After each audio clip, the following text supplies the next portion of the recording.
Vamos começar a entrevista. Eduardo, você como homem do mercado, você que conhece como é que funciona a taxa de juros, produtos, os derivativos, me diga e diga para o nosso telespectador, se assim posso chamar, é possível treinar um cavalo sem maltratar?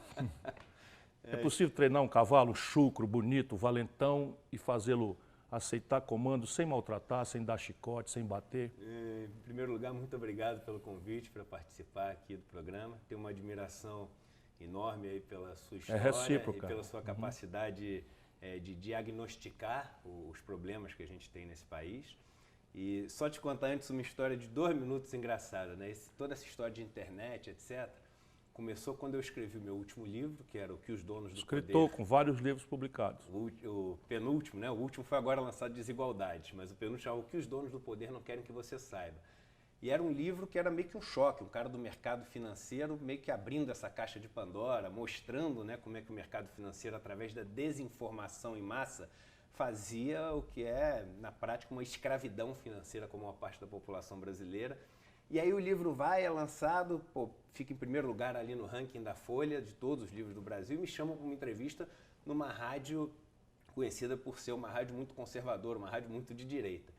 E aí eu me preparo completamente para poder entrar num embate ali entre um pensamento mais progressista, o pensamento do livro, e o pensamento super de direita, o pensamento da rádio. Uma semana como se eu fosse fazer um vestibular, e aí eu chego lá pronto para um debate presidencial, candidato à presidência, se tivessem todos ali para debater comigo. E aí quando eu chego, o cara começa a entrevista falando assim, Eduardo, vem cá, como é que se faz essa doma de cavalos? Eu falo, não, para isso que eu estudei uma semana, com os dados todos na cabeça. Aí no primeiro desvio, na primeira possibilidade, eu levei a conversa para a questão dos bancos. Não se preocupe que você a gente vai para lá. Você vai para lá. Mas é porque eu quero... Mas essa questão dos cavalos é interessante porque isso foi uma técnica desenvolvida por um americano chamado Monty Roberts, uma pessoa que tem um histórico familiar muito rico, assim, né? Não necessariamente muito feliz. Foi um cara que até 12 anos de idade teve 72 ossos do corpo quebrados pela violência do pai, que batia muito nele. O pai era domador também de cavalos. E você imagina alguém que trata assim o filho, né, como trata os cavalos.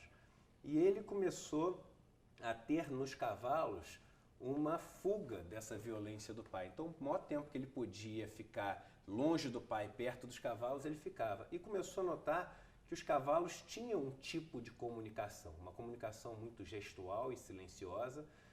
Haja visto que você tem 2 tipos de animais, as presas e predadores, né? Ou como se chama na linguagem que estuda isso, que é a etologia, a ciência do comportamento animal, the fighting animals and the flying animals, os animais lutadores e os animais voadores. E os animais voadores, aqueles que fogem, eles têm uma linguagem que é uma linguagem muito silenciosa, porque se eles fazem barulho, eles chamam a atenção das presas e as presas vão lá e oferecem perigo a eles. Então ele começou a notar essa linguagem gestual e comportamental dos cavalos e falou o seguinte, será que se eu replicar essa linguagem, esse comportamento, eu vou ser aceito?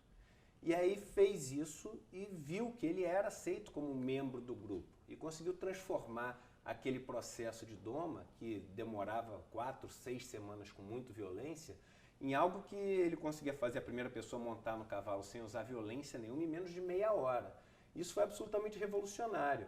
E, alegoricamente, isso trouxe também uma mensagem de que a comunicação sem violência, uma comunicação baseada na confiança, uma comunicação baseada na empatia, ou seja, na compreensão da dor do outro. A palavra empatia vem do grego, empates, dentro do sofrimento, patis quer dizer sofrimento, né?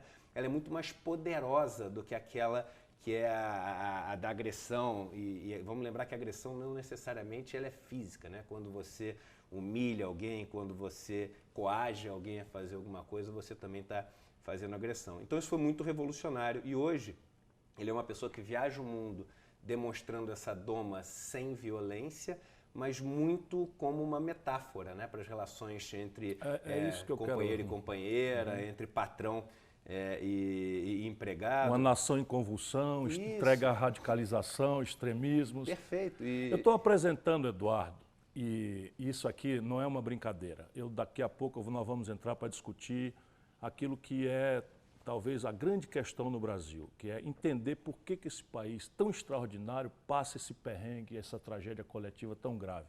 Mas é muito importante que a gente conheça o homem que está aqui. Ele tem um livro sobre como tratar cavalos e treiná-los sem violência, e esse livro teve um sucesso tal que ele recebeu da Rainha da Inglaterra, lá na Inglaterra, no Palácio da Rainha, uma das grandes comendas inglesas para figuras extraordinárias do mundo. E eu estou só ainda apresentando. Então tá bom, não vamos mais falar de cavalo, você já me botou aí quase do lado da turma da Jovem Pan, você não falou por aí. Então eu vou falar de coisa séria. Nunca faria isso. Como é, vamos falar de coisa séria, como é escrever um livro para criança? Como é que a Branca de Neve se relaciona com o Zangado? É verdade. É dramaturgo também, é roteirista, formado nos Estados Unidos, numa das escolas mais sofisticadas de cinema do mundo, e escreveu um livro que também é best-seller para criança, que chama Branca de Neve e o Zangado. Isso, é um criança, é um musical? É um musical infantil, eu escrevi as músicas também desse musical. E eu escrevi, a minha esposa tinha acabado de fazer uma novela que fez muito sucesso na televisão, minha esposa Juliana Baroni, que foi Paquita, está até no ar com uma novela infantil chamada Cúmplices de um Resgate, que está passando no SBT. E uma coisa sempre me incomodou nos contos assim infantis, né? Que eram contos onde o objetivo de toda mulher que nascia pobre era casar com o filho do rei, ou seja, desde pequeno você está ensinando para as mulheres o seguinte: olha, vá atrás do herdeiro. E isso no mundo de hoje é aquela história que eu via quando eu estava no colégio, né? Ah, sabe, a fulaninha está namorando o filho da empresa tal, aquele cara ali, e é a mesma coisa dos contos de fadas, né? E eu, no conto Branca de Neve e Zangado, era uma coisa que eu falava, caramba, Branca de Neve foi parar na casa dos anões. O caçador tentando matar. Eles salvam ela do caçador, salvam ela várias vezes da rainha, se tornam amigos dela, aí de repente chega um cara que ela nunca viu na vida, ela está desmaiada, ele tira um pedaço da maçã, porque o original dos irmãos Green é isso, ela engasga com um pedaço da maçã, não é envenenada. Aí tira um pedaço da maçã, ela olha pro cara e casa com o cara, não sabe quem é o cara, se ele tem bafo, se ele é mau, não sabe nada da história do cara. Eu falei, não, vou fazer uma outra peça. E aí resolvi fazer a peça, era com um anão só, até porque no elenco só tinha uma pessoa para poder fazer o papel do anão, que era o Giovanni, que faz Cúmplice de um Resgate, um ator excepcional. E eu falei, tem que ser o Zangado.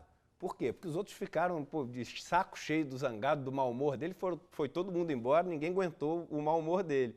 E aí quando a Branca de Neve chega, ela começa a quebrar esse mau humor dele com toda aquela leveza dela, com toda aquela simpatia dela, e ele salva ela com essa coragem toda que o Zangado tem. E eles vão se tornando melhores amigos.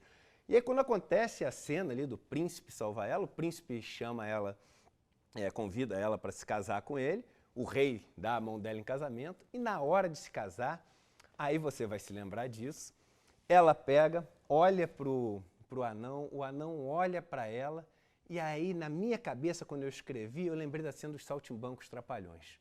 Quando o Didi, que salva a Lucinha Lins de tudo, etc., no final ela se casa com o filho do barão lá, porque ele é mais rico, né? E fica o Didi chorando. E eu falei, na minha vida, um dia eu vou vingar o Didi. Porque, poxa, ela não casou com ele só porque ele era pobre? E aí ela olha ali pro anão e quando o rei pergunta se ela quer casar com ele, ela se vira para a plateia. E aí, no primeiro dia da peça, quando ela se vira para a plateia, as crianças todas começam a gritar o seguinte, Ciro, não, não casa com ele, torcendo para o anão. O ator que fez o anão, na hora ele travou, a minha esposa teve que segurar a mão dele, eles terminaram a cena, saíram para a coxia e ele desabou a chorar. Era a vitória do amor sobre o preconceito. E ele saiu da coxia e veio falar comigo, ele falou, Eduardo, você realizou 2 sonhos da minha vida. O primeiro foi o de um dia poder casar com a princesa, que eu achei que nunca casaria. E o segundo, ela não casou por pena, ela casou por amor.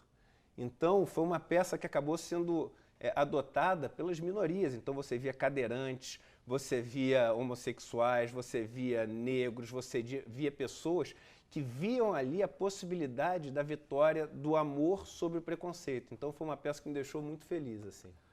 Estão vendo aqui um outro lado que é o que eu queria revelar, mas eu adorei especialmente a ideia de que o Zangado, né, pode ter um final feliz. Não dá para não ser zangado com essa situação. Vamos falar um pouco então da situação, acho que está todo mundo meio que esperando, mas eu tenho certeza que todo mundo adorou conhecer, pelo menos muito rapidamente, essa personalidade extraordinária, não é, de um homem que conhece números, sabe como é que faz multiplicar dinheiro e tal, e não perdeu, não deixou se embrutecer, não aceitou que a ambição do dinheiro pelo dinheiro e cada vez mais dinheiro, etc., etc., tirasse dele a sensibilidade. O que está acontecendo com o Brasil, Eduardo?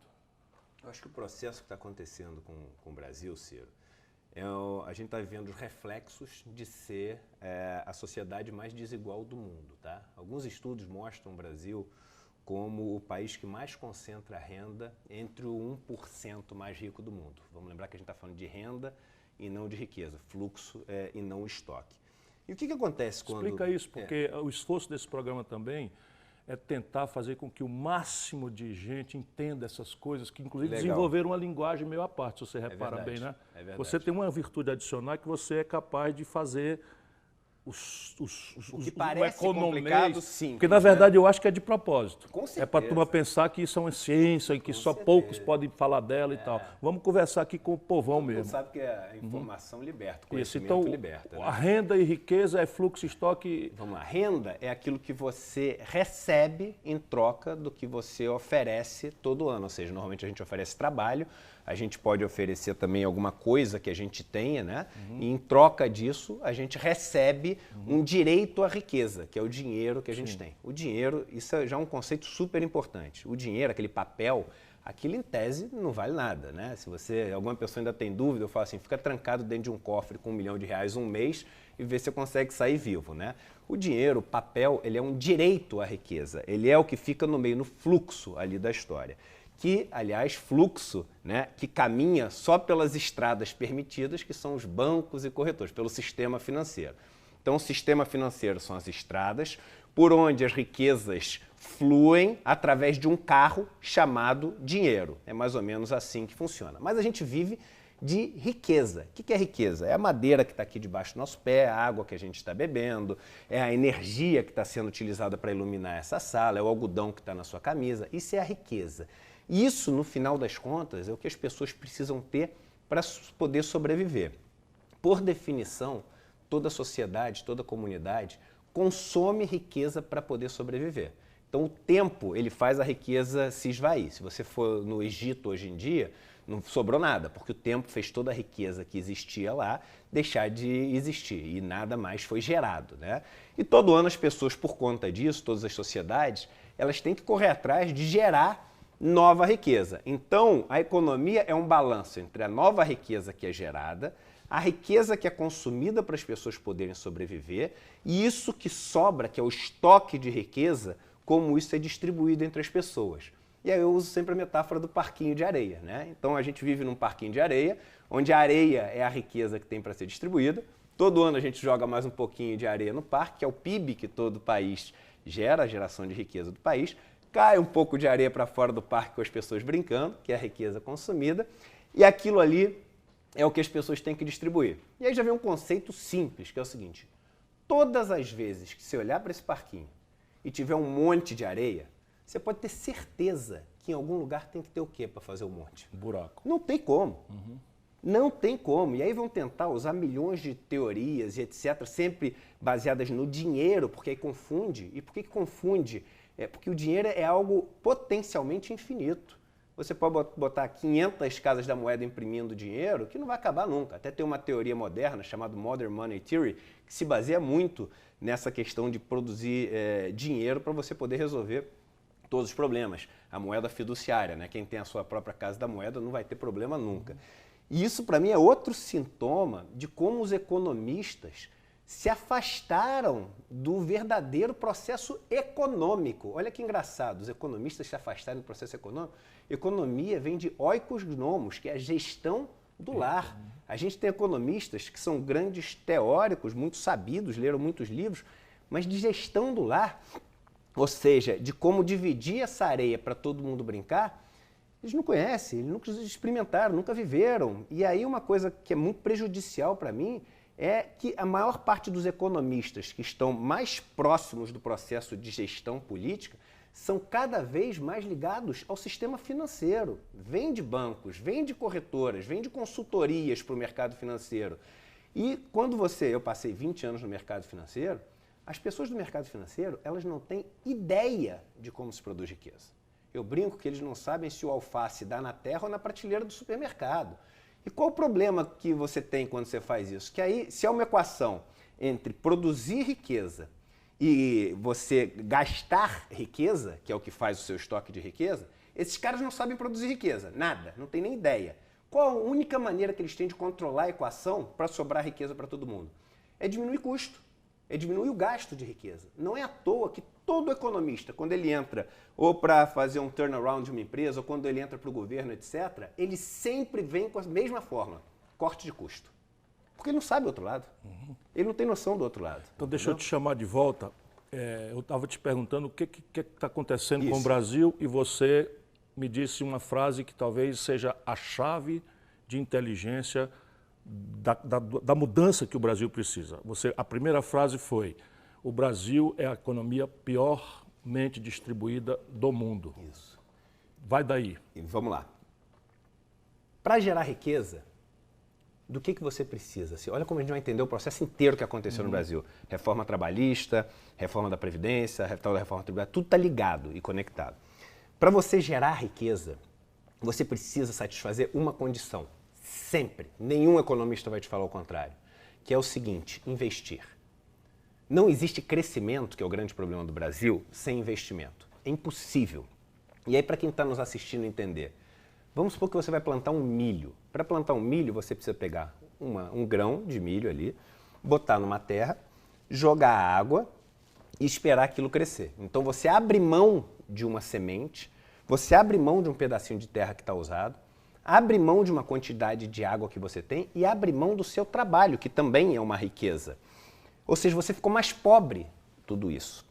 Correndo risco disso dar certo ou não, isso que é o tempo, a incerteza. Toda vez que eu ver a palavra risco, substitui por incerteza, que você vai entender a frase. E lá na frente ter o retorno, ou seja, mais riqueza vai ser gerada na espiga de milho do que tudo isso somado hoje. Esse é o processo econômico para qualquer coisa.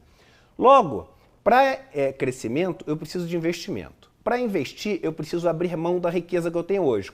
Logo, eu preciso ter o quê? Eu preciso ter riqueza. Se eu não tenho riqueza hoje, eu não tenho capacidade de investimento. E normalmente esse investimento, ou ele pode vir da iniciativa privada, ou seja, do que as pessoas têm acumulado de riqueza, ou pode vir como um investimento em nome de todos, que é o investimento público. O Estado nada mais é do que a pessoa jurídica do grupo, da nação. Apesar da gente ter perdido muito esse nosso conceito de nação, né? Eu sempre digo que quando você está andando na rua, tem uma pessoa ali deitada, morrendo de fome, com o filho dela doente, tossindo, de 3 anos de idade, e você não se sensibiliza, você não tem mais conceito de nação. Não existe mais grupo, né? Que é muito um problema que a gente tem hoje em dia. O que acontece com o Brasil e com a maior parte dos países capitalistas que vivem uma situação parecida com a do Brasil, aqueles chamados em desenvolvimento? O poder público cresceu e se endividou muito. E aí já começa o primeiro problema. Se endividou como? Ele se endivida num dado momento onde a sociedade, que é liderada pelas elites, exige um crescimento maior, por qualquer motivo, ou por uma ameaça comunista, ou porque a tecnologia está exigindo você crescer mais rápido, ou porque o país está precisando de infraestrutura, sempre tem algum motivo. E aí o Estado fala o seguinte: olha, mas os recursos que eu tenho, que eu coletei de cada um, os impostos que as pessoas pagam, eles não são suficientes para eu fazer esse investimento que vocês, como sociedade, estão me pedindo. Aí essa elite chega e fala assim: não se preocupe, eu tenho esse dinheiro, eu te empresto. Então essa elite empresta esse dinheiro para o Estado, que faz essas obras voltadas para quem, Ciro, majoritariamente? Para a elite. Então, a estrada asfaltada vai até o bairro nobre. A luz elétrica vai até o lugar onde estão as fábricas das pessoas mais ricas. Então, é quase como se ele conseguisse fazer uma obra para ele de graça, né? Porque ele dá o dinheiro do Estado, que tem que pagar ele de volta, e ainda tem que pagar juros. Então, ele ganha para fazer uma obra para ele. Então, já começa errado a história assim. Aí o Estado começa a se endividar. Essa dívida tem que pagar juros, e esses juros vai consumindo cada vez mais essa capacidade das pessoas de dar um pouquinho da sua riqueza para o bem comum, que é a arrecadação de impostos. Chega uma hora em que o Estado chega e fala o seguinte, olha, eu não tenho mais capacidade de investir. Por quê? Porque tudo que eu recolho de todo mundo é utilizado só para pagar juros. E aí vamos só fazer mais uma ponta, sem querer confundir muitas pessoas. Essas pessoas que recebem esses juros são pessoas que já têm uma poupança enorme, ou seja, não é um dinheiro que eles ganham e gastam. É um dinheiro que eles ganham e têm que poupar em algum lugar. E onde é que eles poupam? Eles poupam comprando mais título de dívida, ou seja, alimentando esse monstro do endividamento. Até que chega num ponto onde esse grupo, essa elite, chega e fala o seguinte, olha, Estado, você é um péssimo gestor. Você é como se personifica o Estado, sim, né? Olha o Estado de verde andando ali. Você é um péssimo gestor, você perde muito dinheiro. E é o seguinte, eu sou um ótimo gestor. Olha como eu sou um cara bem sucedido. Me coloque no seu lugar e aquilo que eu fiz para mim, eu sou capaz de fazer para você. E ninguém consegue ver que aquilo que ele fez para ele foi utilizando o Estado, utilizando a capacidade produtiva da população inteira, que começa a ver esse cara como o salvador da pátria. E aí são esses caras que têm 200 milhões, 500 milhões, 700 milhões, e o povo olha e fala assim, poxa, esse cara ele é um ótimo gestor, vou colocar ele no lugar do Estado, sem perceber que ele se utilizou dessa máquina toda para ter isso. E aí esse cara chega e fala assim, olha, eu já tenho agora o Estado, o que eu preciso fazer? Eu preciso fazer com que essa máquina continue existindo, porque todo esse dinheiro que eu tenho, essa areia que eu acumulei do meu montinho, ela depende de ser jogada areia no parque, ou seja, das pessoas estarem produzindo. E aí só fazer uma parte, Ciro, que é importante. Num países muito desiguais como o Brasil, você tem uma situação onde as pessoas vão ficando cada vez mais ricas e concentradoras de renda, e isso vai passando através de gerações, de pai para filho, de filho para neto, etc. Então essas pessoas que concentram o capital todo, seja o capital fundiário, capital tecnológico, capital financeiro, a gente tem vários tipos de capital, elas se afastam demais do processo de geração de riqueza. Elas passam a ser administradores daquele capital que elas foram recebendo. O que faz com que elas passem a ter uma situação de muita força, porque o capital está todo na mão deles, o país está todo dependente deles para produzir riqueza, e ao mesmo tempo de muita fragilidade, porque eles não sabem produzir riqueza nenhuma, eles dependem dessas pessoas. Então eles têm que construir um muro entre aqueles que têm a capacidade de gerar riqueza, que têm a força de trabalho, e os meios de produção. Porque se esses caras cruzam o meio de produção, eles ficam sem nada, eles têm um castelo de carta vazio. Por exemplo, se você chega numa fábrica enorme, todo mundo resolve falar o seguinte, ó, amanhã ninguém mais vem trabalhar, porque não tem nada. Então você começa a minar a capacidade dessas pessoas de impactar essa relação de dependência. Por exemplo, diminuindo os direitos de associação, combatendo as possibilidades de greve, tudo que a gente vem fazendo. Vamos lembrar que o Mein Kampf do Hitler, um dos capítulos, é dedicado a você combater o sindicalismo e a capacidade de associação, né? Outra coisa que você faz com que a taxa, isso ajuda a entender demais a economia brasileira no sentido macro e no sentido micro também. Você faz com que o custo para as pessoas que não têm os meios de produção, tá? Delas pegarem o dinheiro para poder comprar o meio de produção, que esse custo seja mais alto do que a riqueza que ela consegue gerar com o meio de produção. É por isso que os juros na ponta no Brasil é tão caro.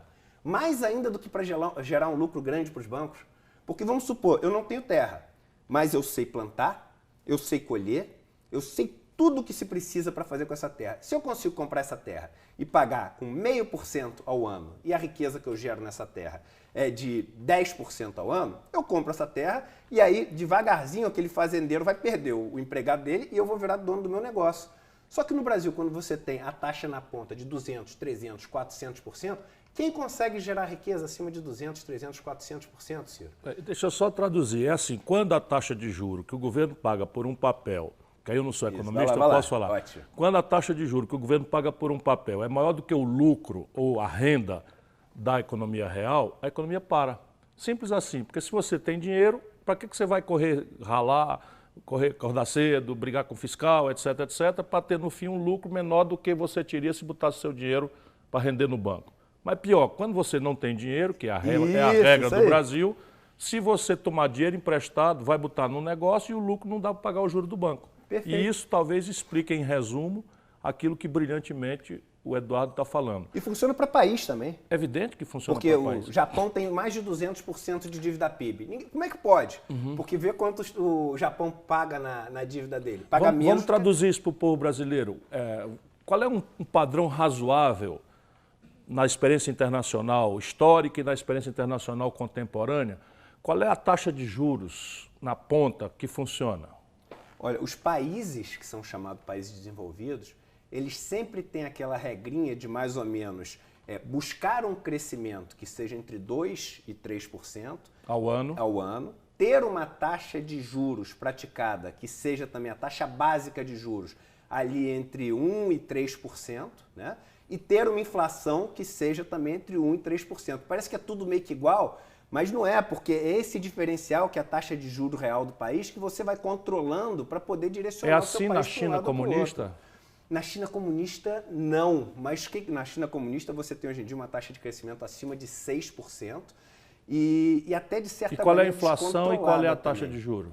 A inflação na China é abaixo de 4% que você tem. E o juro? O juro na China, eu não sei de cabeça o número. Não precisa saber a ordem de grandeza. A ordem de grandeza também é em torno de 4%, 3%, um juro mais baixo. Vamos para os Estados Unidos capitalista. Os Estados Unidos você tem um crescimento em torno de 2%, você tem uma taxa de juros em torno de 2% também, uma taxa de juros básica, o Fed Rate. Nos Estados Unidos você tem um intervalo de taxa de juros, né? Então ele pode variar, se não me engano, está entre 2% e 2,5%. Ao ano. Ao ano, né? E as pessoas, aí que tá, mas o cara pega dinheiro emprestado a 5% ao ano, a 6% ao ano. O cara que não tem crédito bom, ele consegue pegar dinheiro a 5%, 6%. Ao ano? Ao ano. Quanto é que um brasileiro paga para rodar uma duplicata aqui em São Paulo? Vai pagar 200% ao ano, 300% ao ano. Bota para competir um com o outro. Não dá. E aí você entra numa coisa que é fantástica. Mas então, qual é a justificativa da taxa de juros brasileira ser a básica desse tamanho, mas na prática a taxa de rolagem da dívida? Para começar, o seguinte, a diferença entre o 6,5% e o 200% é manter o fosso e fazer com que as pessoas que mandam a elite econômica desse país tenha sempre esse exército de trabalhadores que vai ser obrigado a trabalhar para eles. Peraí. Isso supõe um cérebro. Esse cérebro existe? Você sabe que essa é uma coisa que sempre o cérebro me questiona, quer dizer, ou seja, para que isso onde é que eles se reúnem e decidem isso? Isso. É a pergunta que sempre... isso é uma teoria da conspiração, porque as pessoas... Eu sei bastante bem o que você está dizendo, eu apenas tenho que tentar ver se as pessoas acreditam na gente, porque isso é absolutamente verdade. É isso, mas isso é o seguinte, ele é um sistema e de certa forma, uma sociedade... ela funciona quase como um organismo vivo. E o organismo vivo que vai se movendo para aquilo que defende... Isso, e o organismo tem um cérebro. Isso aí. E o cérebro é essa elite que a gente tem no país que concentra os bens de capital. Agora vamos... os bens de capital, lá, isso é um exercício. Os meios de produção. Vamos raciocinar na ponta mesmo. Tá. Raciocinando juntos. Vamos lá. Isso quer dizer, cada um dos indivíduos que tem esse excedente e que quer fazê-lo multiplicar no curto prazo... e ao somar tudo isso, dá nessa construção desse fosso, ou você acha que tem um cérebro que, a partir de certas cabeças, não todas, não, que tem se reúnem, fazem um jantar e combinam quanto é que vão dar de dinheiro para a imprensa garantir que não tem outra versão da lucidez ou da racionalidade econômica? Vamos lá, que existe no Brasil 2 dúzias de famílias que efetivamente sentam, se reúnem e definem, talvez não nesses termos, mas os rumos do país, eu não tenho a menor dúvida. Não tem disso ninguém a menor dúvida. Não tenho a menor dúvida, tá? Que existe no Brasil... Número, 5 brasileiros, no momento em que nós estamos conversando, 5, acumulam a fortuna equivalente às posses de 100 milhões de nacionais do nosso país. Esses 5 jantam juntos mesmo. É isso mesmo. E aí, olha que bacana. Aí você chega, bacana, é óbvio que eu estou sendo irônico aqui. Sim. Aí você chega e fala assim, mas vamos criar... mais certeza de que esse fosso não vai ser ultrapassado nunca. Reforma trabalhista. O que você vai fazer? É o seguinte, vamos impedir o direito dessa turma se juntar, constitucionalizar esse enfraquecimento, vamos transformar aqueles que eram pisos de direitos em tetos de direitos e, ao enfraquecer essa possibilidade dessas pessoas de poder reclamar, de poder exigir, Só sobra um jeito que elas têm que sobreviver, Ciro. É isso que as pessoas não têm na cabeça. O cara tem que fazer alguma coisa para sobreviver. Eu sempre brinco assim, nessa história de reforma da Previdência. Ah, quantos anos você trabalhou? Você quer saber quantos anos um pobre trabalhou? Você pega a idade dele e diminui de 10. Pronto, você já sabe quantos anos ele trabalhou. Aí depois você pergunta quanto foi formal, quando tinha carteira. Porque o cara tem que vender sacolé na praia, carpir mato. Que ele trabalhou a vida inteira, você pode ter certeza que ele trabalhou. Aí você faz essa reforma trabalhista. Aí depois você chega e fala o seguinte, olha só, mas para essa turma ser dependente da gente, nós temos que dar as regras. A gente sabe que um país precisa crescer para todo mundo poder viver. E para crescer precisa investir. Vamos aniquilar a possibilidade do Estado poder investir. Emenda Constitucional 95. Você faz a PEC do teto dos gastos. Que é uma das maiores aberrações que já se produziu na história do direito constitucional do mundo. Só no Brasil meteu-se na Constituição, o governo Temer, uma regra que é o seguinte: o Brasil está proibido de expandir o gasto com educação, saúde, segurança, tudo que você achar importante, pelos próximos 20 anos, mas está livre para expandir o gasto com dívida e juros, que é o que o Eduardo está descrevendo. E aí, olha o que acontece. Quando a iniciativa privada faz isso, e todo mundo acha um barato, né? Porque são palavras que você usa. Por exemplo, responsabilidade fiscal. Ninguém é contra. Claro. Né? Responsabilidade. Outra palavra que o Brasil adora usar, né? Novo. Né? Quando você quer enganar o pessoal, você usa novo. Nova política. Nova previdência, nova política, o Estado novo. Tudo que você usar novo, você pode ter certeza que você está querendo. Quando você vê essa história de novo aí, não que eu seja um velho assim, não, mas é bom desconfiar, porque novo, há novos e novos. Né? É isso aí. Novo, de verdade. Aí você chega e o Estado perde a capacidade de investir. Mas a gente tem que crescer. Porque se não crescer, a gente entra em colapso. Aí você chega e fala o seguinte, olha, agora assalto a banco. Eu sou assaltante a banco, consegui colocar vocês de refém, então tá uma nação inteira de joelhos para essa meia dúzia de famílias que a gente falou, que são as únicas que têm a chave do nosso cofre. Vamos lembrar, o pessoal compara Brasil com Chile, com isso. Não existe um país para comparar como o Brasil. O baú de tesouro que a gente está sentado, a gente tem petróleo, a gente tem minério, a gente tem madeira, tem água potável, tem costa pesqueira, tem terra cultivável, tem tudo. É o maior baú de riqueza do mundo. Só que meia dúzia tem a chave. Só meia dúzia tem a chave. Aí essa meia dúzia que tem a chave fala assim, vocês querem abrir o baú, né? Então beleza. Só que é o seguinte, sabe aquela história, eu quero um carro blindado, um helicóptero, que o ladrão faz quando bota todo mundo de refém? Esses caras começam a fazer com o país. Eu abro o cofre para gerar um pouquinho de riqueza, ou seja, eu invisto, porque eu sei que você precisa, só se a mão de obra ficar muito mais barata e sem risco. Reforma trabalhista e desemprego total. Hoje em dia, congelamento do salário mínimo. Isso, é que é muito mais fácil com o desemprego abissal que a gente está. Segunda coisa, eu quero que as pessoas sejam obrigadas a trabalhar para mim por resto da vida. Porque essa reforma da Previdência faz isso. Faz isso. Ela faz com que ninguém consiga se aposentar. É preciso que você saiba disso. Olha, se você pegar um trabalhador da construção civil ou um comerciário, para se aposentar segundo a reforma da Previdência, ele vai precisar implementar duas condições ao mesmo tempo. 65 anos de idade mínima e 40 anos ininterruptos de contribuição. Ou seja, se você trabalha 5 anos e perde 1 ano ou perde 6 meses, no fim, se você tiver nos 40 anos perdido 8 anos, você vai ter que somar esses 8 anos nos 65. 65 mais 8 dá 73. Tu já morreu, meu irmão. Posso te dar um dado? Claro.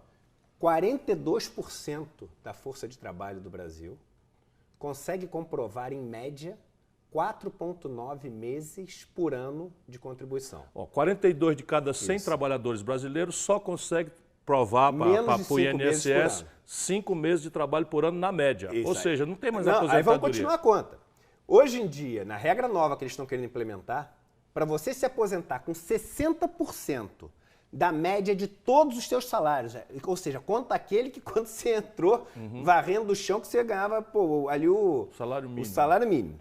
Para você ganhar esse 60%, você tem que trabalhar 20 anos completos. Se você divide 20 por esse 0,4, na verdade é 5 sobre 12, né, que não é exatamente 0,4, você vai chegar... 5 anos de cada 12. Isso. Você vai chegar a 48 anos. Ou seja, se o sujeito começou a trabalhar com 20 anos, para ele ter 60% da média dos salários... Vai ter que trabalhar até os 68 anos de idade. 60, é isso. Mas aí faz parte do plano que eu falei. Entendeu? Eu acho que nós vamos precisar conversar outras vezes nesse programa, porque eu tenho que fazer aqui, nesse momento, 2 perguntas. Tá. Uma, isso tudo é um cavalo muito selvagem. Isso. Isso tudo, essa situação, é uma situação brutal. E eu estou fazendo uma pergunta política. É possível mudar isso sem violência? Isso é uma pergunta que talvez você nem difícil essa deva pergunta, responder, porque nós temos muita responsabilidade e nós estamos é. travados na opção de não violência, porque é a sua e a Isso. minha convicção. Mas se não há violência, como? O que eu percebo é que existem algumas poucas pessoas que fazem parte da elite brasileira que talvez não por uma boa índole ou por, enfim, por estarem Não, por querendo uma perceber forma a humana, insustentabilidade eles estão percebendo disso. o seguinte, olha, se agora não for feito alguma coisa para redistribuir esse acesso ao capital no país, não vai existir nenhuma solução que não seja muito violenta no futuro. Claro. E veja, a violência, ela Entendeu? não precisa ser um dia que todo mundo veste a camisa E sai vermelha matando todo mundo. e sai matando todo mundo. O Brasil teve 67 mil homicídios nos últimos 12 meses oficialmente apurados. 40 mil estupros aconteceram no Brasil, oficialmente registrados, quando todo mundo sabe que isso é subnotificado, porque as mulheres vítimas de estupro sabem, não é, que vão na delegacia, vão ser desrespeitadas, vão ser culpadas de ter sido vítima porque pintaram a boca de um tipo de cor ou vestiram uma roupa assim ou assado. A segunda pergunta, para a gente dar uma respirada, né, é assim, como foi a tua epifania? Né? Porque você, apesar de ter tido um caminho acadêmico, não é, que talvez já explique muita coisa, mas você está numa atitude muito, muito nobre. Né? Como é que alguém tem a vida confortável? Porque esse é um ambiente também dos melhores restaurantes, das melhores companhias, do risco zero, porque pode comprar carro blindado, pode passar os períodos de férias, Pode morar fora, se fim de quiser. semana, ou pode ir para Miami, morar fora nesse país vulgar que o Brasil está transformando. Como foi a tua epifania? Que dia, que horas, o que aconteceu? Se isso não invadir a sua... Mas essa conversa aqui é uma conversa para revelar às pessoas, para que o Brasil volte a acreditar que nós temos gente, nós temos liderança, nós temos capacidade de pensar rebelde, de forma rebelde, apesar de tudo que tem de hostilidade. Eu acho que tem 2 momentos, assim. Eu tenho uma origem muito conservadora, de família conservadora, Zona Sul do Rio, etc., que ainda é. Ele formou-se em engenharia. Na PUC do Rio. No PUC do Rio. Mas é interessante, é um engenheiro e é uma volta à melhor tradição. Os melhores formuladores da vida brasileira, ainda que conservadores, são engenheiros, não são economistas, originalmente. E aí tem, acho que 2 pontos, né? Primeiro, na faculdade de engenharia, teve um período onde meu pai passou por um momento difícil financeiro e eu tive que pagar minha faculdade. Eu consegui bolsa de 90%, por crédito educativo de 90% para pagar depois da faculdade e precisava pagar os outros 10%. Apliquei para uma bolsa de iniciação científica, talvez hoje não conseguisse, né, com os novos cortes da educação, mas na época eu consegui. E aquela que eu fui escolhida era para trabalhar dentro das comunidades carentes, das favelas do Rio de Janeiro durante 2 anos. Que idade você tinha? Eu tinha 19 anos. 19 anos. E aquilo foi para mim o Siddhartha cruzar os muros do reino. Você foi e trabalhar descobri numa que favela e começou a ver várias favelas. Rio das Pedras, Rocinha, Vidigal, Bispo, o Complexo Sumaré, São Carlos, as principais do Rio, Macacos.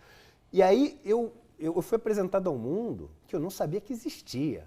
Porque até de vez em quando as pessoas ali do nosso grupo social mais privilegiado vai ali na Páscoa, na quadra da associação, aí dá uma mega enfeitada na quadra, o cara se veste de coelhinho da Páscoa e dá ovo de chocolate e desconhece a favela. Mas não, passei 2 anos vendo o surgimento da Polícia Mineira, que depois virou milícia. Eu via o crime de uma forma organizada, policiando a favela inteira. Eu vi crianças de 3, 4 anos brincando no meio de vala de esgoto, uma jogando esgoto na outra. As mães saindo de dentro de casa chorando, machucadas. E aquilo foi um choque para mim, né? O que é que você tem com isso? No momento, só incomodou demais, mas eu fiquei perdido. Mas descreve esse incômodo, é importante. Conhecer o novo e você fala de caramba. Você achou que de alguma forma era culpado daquilo? Ou é só solidariedade cristã? Eu acho que talvez mais uma solidariedade cristã. E Mas levou para casa, não se livrou disso. Olha que engraçado. Isso que a gente está conversando agora. Há pouco tempo atrás eu ouvi uma frase muito bacana, né? Que a gente tem uma mania de querer definir as coisas, né? E a palavra definir... Já tô eu isso, aqui enchendo querendo o saco. definir. Não, mas é legal. Mas isso é Sabe porque é uma provocação importante. O que eu quero é importante. tirar a alma para que que a gente, porque eu acredito que discurso no Brasil está vencido. Concordo. Sabe o que vai funcionar no Brasil é exemplo, na minha opinião. Então não adianta falar em corrupção, moralidade, solidariedade se não tiver exemplo. Então Perfeito. eu estou te explorando, estou até Espetacular. invadindo, mas assim, se tu te incomoda a gente corta. Pelo contrário, né? eu fico muito feliz de ter essa chance. Por que uma pessoa que tem tudo na vida para não se meter na vida dos outros, e tudo bem, dá a tua esmola, faz uma caridade, fortalece uma ONG, não. Tu virou um cara que está formulando, pensando no país, falando nos pobres. Mas ali o negócio As pessoas só me incomodou, têm que saber Ciro. como é que foi. Ali me incomodou e o negócio definir, dar fim, né? Ali acho que não teve um fim, uma conclusão, teve um começo. De Foi uma incômodo. semente que Uma semente, eu gosto sempre que de usar entrou essa na palavra. tua alma ali e começou a germinar. Mas o meu objetivo, para orgulhar minha família, era ser rico no mercado exitoso, financeiro e isso. mostrar que eu podia ser o filho entre os amigos de todos os pais, que ia ser o melhor troféu na prateleira. Ia ser o cara que ia ganhar mais dinheiro. E foi. Muito cedo. E acabei sendo cedo um cara que dei muito certo desse lado. Eu posso dizer que você fundou 3 bancos? 2. 2. É. O outro era uma corretora? Não, outro foi sócio, mas não fundei. Ah, tá. Isso. E aí o que aconteceu? A vida... Algum deles quebrou, precisou de socorro do governo federal? Nunca. Mas, aliás, um dado interessante, né? Rico no Brasil não se preocupa com multa de impostos, com casos na justiça que podem tomar todo o dinheiro dele. Ele não se preocupa, porque ele sabe que a gente vive num país que é capitalista para os ganhos, mas é socialista para as perdas. No mercado financeiro, eu vivi a vida inteira ouvindo... Eu duvido que alguém do mercado financeiro venha aqui e tenha coragem de falar isso, tá? Eu fui ministro da Fazenda. Eu vou te falar. Eu nunca vi alguém no mercado financeiro ver que foi pego no flagra e ter que pagar uma multa enorme, uma dívida enorme, falar, vamos pagar. É sempre assim, espera, daqui a pouco vem um refis novo, a gente paga. Rico... Refis é assim, todo ano o governo federal manda um atestado de otário para o bom contribuinte. Aquele que pagou as contas direitinho, fica de otário, de palhaço, porque todo ano no Brasil, e isso deve mudar para sempre, no Ceará, por exemplo, é proibido, você faz um perdão, uma renegociação, dispensa 99% das multas do juro, da correção monetária e parcela o 1% por 36 meses e o camarada não paga a prestação da negociação e aí vem outra refis que faz o refis do refis. Pode dar só uma provocada? Fica à vontade, não estou aqui para isso. Aí você chega o seguinte... O governo tem a dívida que é igual Casas Bahia, né? Aquela que você compra, sem querer falar de Casas Bahia, viu? Foi um exemplo aqui. Naquele que você compra uma televisão por R$1.000, daqui a pouco deve R$100.000. Isso. A nossa dívida pública... Todas essas lojas de eletrodomésticos, todas, não são lojas de eletrodomésticos, são bancos. São bancos, é isso aí. Mas o Estado é isso, ele pegou uma dívida lá atrás de 1.000, pagou 10.000 e deve 100.000. Aí você vem falar o seguinte, vamos sentar, ver o que o Estado deve, ver para quem deve e se precisar algum pedaço dessa dívida renegociar, que em algum momento se renegocia. O cara fala assim, caloteiro. Calote. Aí eu chego e falo assim, agora, você deve para o Estado, esse mesmo cara que chama o Estado de caloteiro, ele deve para o Estado, ele fala assim, Estado, vem cá, vamos renegociar essa minha dívida aí com o refis, e ele não é caloteiro? Não, só para você ver com 2 pesos, 2 medidas. Mas tudo bem. Mas aí voltando para a Epifânia. Isso. Aí eu entrei no mercado e aí aconteceu esse lance dos cavalos.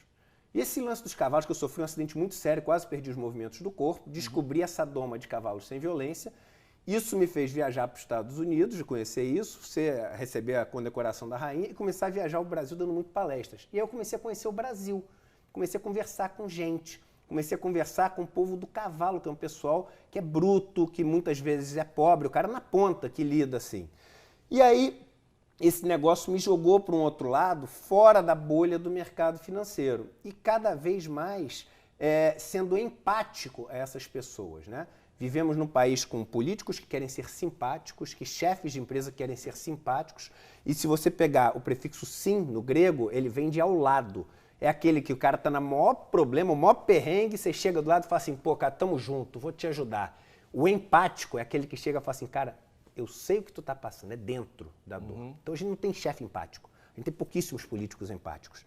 E aí eu falei o seguinte, caramba, eu estou sentindo a dor dos caras, o negócio é mais sério. E aí aconteceu um evento, que foi há uns 2 anos atrás, por isso há 2 anos atrás, meio que um cavalo de pau na minha vida. Eu fui fazer uma cirurgia que era uma cirurgia boba, assim, e quase morri. Teve um erro médico na cirurgia e eu tive 6 tromboses, uma delas necrosou, virou uma úlcera. Eu perdi 12 quilos em uma semana, sentia a maior dor que eu acho que o ser humano pode sentir, osso quebrado de soco na parede, 40 miligramas de morfina de 4 em 4 horas, pânico, mas eu estava no Sírio-Libanês. E eu estava com 3 médicos, 10 um dos melhores hospitais do mundo, aqui em São Paulo. Ar-condicionado, TV de plasma, cama que reclina, tudo aquele equipamento para proteger minha dor. E no meio desse período, liga um rapaz que trabalha comigo lá em casa e fala o seguinte: Eduardo, olha só, eu sei que você está passando essa dificuldade enorme, mas eu só estou te ligando porque aconteceu uma emergência, eu acho que minha filha está com apendicite de 12 anos, eu vou correr para levar ela para o hospital. E aí no dia seguinte, eu ali no hospital, liguei para ele e falei: e aí, como é que está a sua filha? Ele falou: não foi atendida ainda não. Eu falei: mas como assim? Ela não estava ontem no desespero de dor? Eu falei: é. Mas vocês voltaram para casa? Eu falei: não, estou sentado ainda. Ele estava sentado naquela cadeira azul de plástico do hospital público. Passou a noite inteira com a filha dele na maca sem ser atendida. A dor de apendicite extraordinária. Que é uma dor. Segundo dia, nada. Terceiro dia, nada. Ela foi atendida no 4º dia. E eu, no meio daquele sofrimento, eu acho que o sofrimento ele cumpre um papel importante do ser humano, de fazer ele pensar e repensar coisas que ele não faria numa situação comum. Eu comecei a pensar, e te juro por Deus, Ciro, eu comecei a falar: por que eu tenho direito a isso tudo e ele não tem? Eu falei: pô, esse cara trabalha mais do que eu, e eu trabalho pra caramba, mas ele acorda mais cedo que eu, vai dormir mais tarde, tem mais filhos do que eu, filhos do trabalho, tem mais até responsabilidades que eu, porque tem que cuidar desses filhos todos. Aí eu falei assim: quem que está pagando isso aqui que eu tenho? E aí quando eu fiz essa pergunta, eu falei: é verdade, eu não estou pagando um centavo. Eu falei: quem está pagando é meu plano de saúde.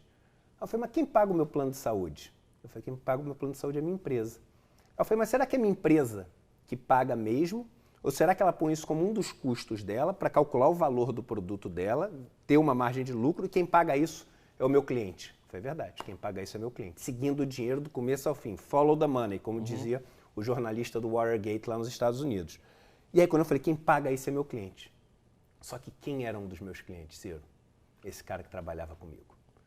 Quando eu fiz o caminho, na hora me deu, ao mesmo tempo, uma facada e um momento meio que de tudo começou a ficar claro. Eu falei: caraca, eu como classe não permito que aquele que sustenta toda essa minha proteção e luxo tenha um mínimo de dignidade assegurada a ele. Perdão. E aí passei o resto do período no hospital, os outros 15 dias que eu passei, com o celular na mão, fazendo o caminho do dinheiro em tudo. Saindo dos livros, saindo das frases feitas que eu via no banco, saindo das respostas da faculdade que eu tinha que dar para tirar 10 na prova. Eu resolvi, na base, entender o caminho da riqueza, do dinheiro em tudo. Na saúde, na educação, nos tributos. E comecei a estudar igual um louco. E ali eu falei: existe uma máquina de desigualdade e o Estado é uma lavanderia de dinheiro dos pobres para os mais ricos no país. E ali foi a epifânia. Ali que eu falei o seguinte: eu nunca mais vou contribuir para isso, porque eu sou um dos culpados. No sentido de classe, não eu, o Eduardo. Eu ouvi uma frase maravilhosa outro dia que é o seguinte: você não tem culpa, mas você é culpado. Sim. E é engraçada a frase, né? Mas quer dizer que você não está exercitando aquilo porque quer que aquilo aconteça. Mas quando você descobre... Se omitir, tal. E eu resolvi me colocar. Isso é chave. E aí, esse momento da nossa conversa dá um nozinho na garganta. Comove, mas isso é um exercício extraordinário para um povo que está deprimido como o nosso. A depressão, a tristeza, o desencanto, a descrença não foram a resposta sobre você. Você resolveu transformar essa, nós chamamos de epifania e tal, você resolveu transformar isso num gesto de militância. Esse é o exemplo que eu acho, enfim, mas não sou eu que tenho que falar aqui, mas eu estou querendo tirar, e acho que estou conseguindo brilhantemente, mas não é por minha causa, é porque você permitiu, né, que o brasileiro visse o que nós precisamos ver. Né? A gente viu nas meninas do futebol, a gente perde, mas foi brigando, foi lutando e tal. Então, eu vou parar de falar. Vamos consertar o Brasil daqui, nesses últimos minutos que nós temos de conversa? Vamos consertar o Brasil. A dificuldade política meio que está descrita na nossa conversa toda. Você foi extremamente sensível de entender a fronteira da violência como linguagem para instrumentalizar a revolta contra esse estado de coisas, mas nós conseguimos afirmar de que é possível ainda, pelo teu exemplo, né, de muita gente que está militando, transformando a depressão em revolta e a revolta em militância, em esperança. Vamos consertar o Brasil. Vamos lá. No limite, o que o Brasil precisa ter e como chegar de hoje até lá? Se o Brasil... Aliás, tem saída? Tem saída. Começa, eu acho que por uma reforma tributária bem feita. Isso é a conversa dos conservadores. Todos os conservadores falam, parece que é consenso. Nunca ouvi nenhuma pessoa no Brasil dizer eu sou contra a reforma tributária. O sistema está muito bom, deixa assim. Ver qual reforma tributária que cada um quer, né? Por favor, então, fique à vontade. Eu acho que no Brasil a gente tem uma regressividade. Você até fez um post nas suas redes sociais, acho que semana passada, nessa última pesquisa que saiu no Brasil, que mostra mais uma vez, né, a pirâmide invertida. O que é a gente regressividade? Tem, né? Regressividade é a seguinte: no Brasil, principalmente a classe média baixa, e os mais pobres também, eles pagam uma carga tributária em relação àquilo que eles ganham de dinheiro muito maior do que as pessoas mais ricas. Por quê? Porque você tem basicamente 3 tipos de impostos. Imposto sobre bens e serviços, que é aquele imposto sobre tudo que você gasta na vida. Você tem impostos sobre patrimônio, que é o estoque de riqueza que você acumulou. Por exemplo, no Brasil você tem IPTU, IPVA, que é o que a casa que você tem, o ITR, que é um escândalo no Brasil. Imposto territorial rural. Isso é o imposto que você paga por ser proprietário de um sítio, de uma chácara, de uma fazenda e tal. Por que é um escândalo? Porque no Brasil a arrecadação total, um dos países com maior extensão territorial do mundo, de ITR, quanto você acha que é? Diz você. 1 bilhão. 1 bi. Por ano. Não. Isso é uma palhaçada. Quanto São Paulo arrecada de IPTU? Eu sei que IPTU o total de IPTU no Brasil são quase 20 bi. Ou seja, nós arrecadamos nas casas da classe média 20 bi e na propriedade rural total 1 bi. Você sabe que eu tenho uma proposta para isso. Gostaria até de falar, falando em termos mais genéricos. Vai falando. A proposta é a seguinte. Gente, depois de examinar com tal brilho, nós deprimimos o nosso espectador. A grande questão agora é se vamos consertar o Brasil. Mas é isso que eu te falo. Fica à vontade. A notícia no final é maravilhosa. Por exemplo, ITR. Você pega no Brasil... De novo, o imposto territorial rural é o que o fazendeiro paga para ter propriedade. Eu tenho perto de São Paulo um sítio com 120 mil metros quadrados. Ou seja, são 5 alqueires, tá? Eu pago por ano R$250. R$250. Por ano, tá? De ITR nessa terra. Então é o seguinte, você pega esse negócio, e obviamente que eu vou falar em termos genéricos, eu sei que não se faz política assim, mas para você que está nos assistindo entender, você pega e multiplica por 20, tá? Só que aí você vai multiplicar por 20 e vai fazer o seguinte, tudo que esteja dentro da terra, primeiro, que seja reserva legal, você exclui.